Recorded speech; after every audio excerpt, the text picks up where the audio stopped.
Hey guys, welcome back to Velocity Addiction. We took the firestorm out a couple of weeks ago, about 2 weeks ago, and got her a little muddy. She definitely got some dirt on her, but we had some fun. Didn't have any major issues. I did lose a magnet in the back. It ripped off the body. Put a little shoe glue and we'll put that right back on. You can see it's still sitting on top of the body post with the little bit of paint that it took off with it. But a little bit of shoe glue, I'll be back on the body. The real reason why I wanted to do this, there's been a couple things. I haven't really gotten any major parts for the trucks. I do have some stuff coming.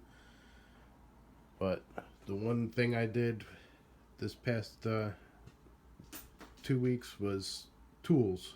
I need to upgrade some tools. One was this CowRC mat. Awesome magnetic mat.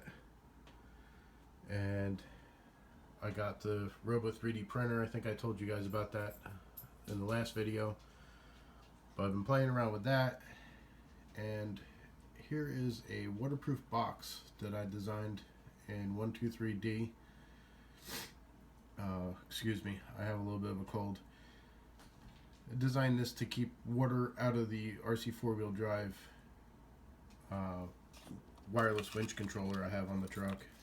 Up until now, I've been taking the controller off and just leaving the wires hang when I run it, just in case I, go through a puddle or whatever. As you can see, I definitely went through a couple puddles with this thing when we were out running with it.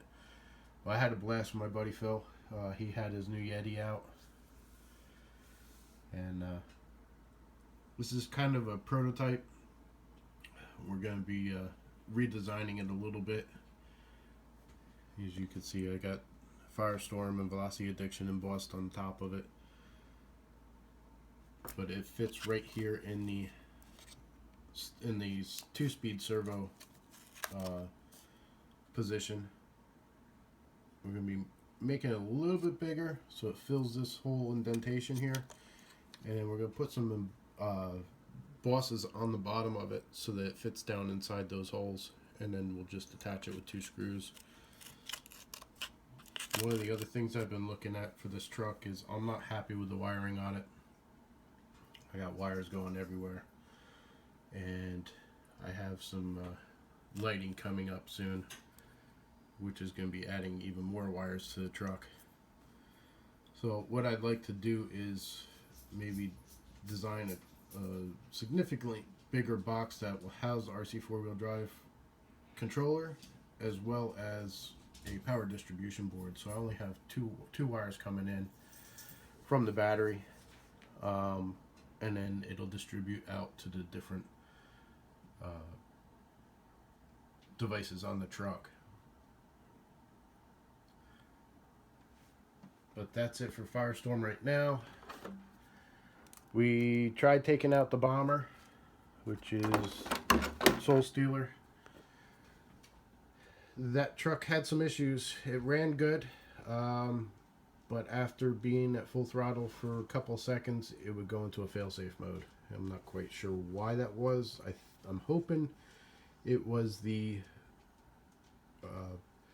throttle and reverse not being calibrated to the ESC.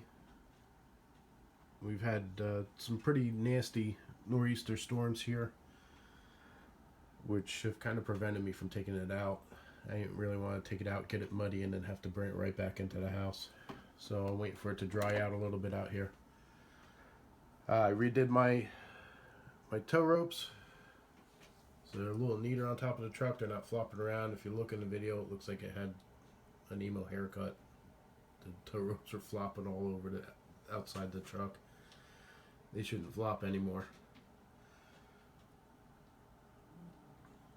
And then we also have a bender, 3/16 rod bender coming from Shannon Prudine. That will be the start of the roll cage on this truck, and we will start designing the cage. And I'm going to try and design the cage kind of universal to fit this body and to fit the hard body. And we're going to redo the mounting on the truck, so I'm not quite sure I want to go with magnet again. The magnet did not hold all that well. It held well enough, but as you can see from the end of the clip that we recorded during our run, it popped the top right off the top of the truck. They aren't quite strong enough. I can go stronger on the magnets, but I'm not sure if I really want to go that route again. It is kind of nice to just be able to grab the body and pop it off, but I don't know if I want to go that route. I'd rather have something a little more secure. One of the things I was looking at is maybe just screwing the body to the body posts. And we had a little other carnage. We popped one of the One Too Many RC's LEDs out. We're gonna have to get in under the lens and reseat that. That's what it's supposed to look like. I don't quite understand why it popped out, unless maybe we pulled on one of the wires or something. But we gotta get that back in there, get that fixed. I may actually just transfer that right over to the hard body and use it over there instead, and just leave this body unlighted, with the exception of maybe a light bar on the top. But that's pretty much it. Like I said, I focused on tools and getting some tools to work on the trucks. I've been out of RC for about 10 years, kind of getting back into it. This is my original pit light. It's a OT light, awesome light. It's daylight. It helps out a lot when working on these things. Here's a better view of the ROBO3d. And I run it off my MacBook Air. One other thing I wanted to show you guys is when you get like a CowRC pit mat, they have all these cutouts are still in the mat to protect it. But if you look on the back, they're adhesive backed. So when you pop these cutouts out, keep them, because they're awesome for like battery foams to keep your batteries from flopping around inside the truck. I used one of the Holmes Hobbies motors, had a adhesive back piece of foam on top of the motor. I popped that out, put that in the bomber, one on each side of the bomber. It keeps my battery from slopping back and forth. I use soft packs, so this is one of the things that always worried me was, the battery moving around inside the truck and abrasion happening on the cell and possibly busting through a cell. So now I don't have to worry about that. This truck you don't have to worry so much because it's got a pretty good Velcro strap.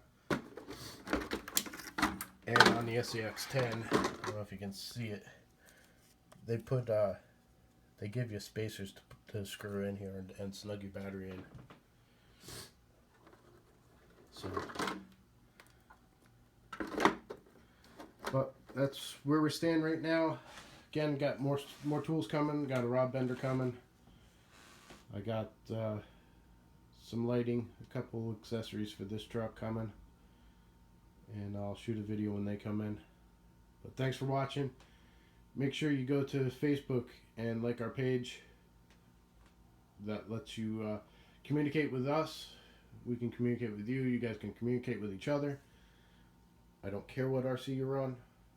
I'm not going to limit the page to Axial stuff only. Not no RC 4-wheel drive or G-Made or anything like that. I don't care what you're on. Post it up there. I want to see what it looks like. My feeling on those Facebook pages that limit you on what you can post up, it's a negative, because you're not getting inspiration from anybody else's rig. I got a lot of inspiration on this from Harley Design's SCX 10.2 build. I kind of went my own way with a couple things, but I think love watching other people's builds. I'd love to see your builds up there. If you want, advertise your channel. If you have a build channel up on Velocity Addiction, so other people can get to see it. I'm trying to build up the Facebook page, so please go there, like the page. Be posting the videos and the updates up there as well. So thanks for watching. Subscribe, like, share it. Help me out, build the channel up a little bit. And we'll catch you next time.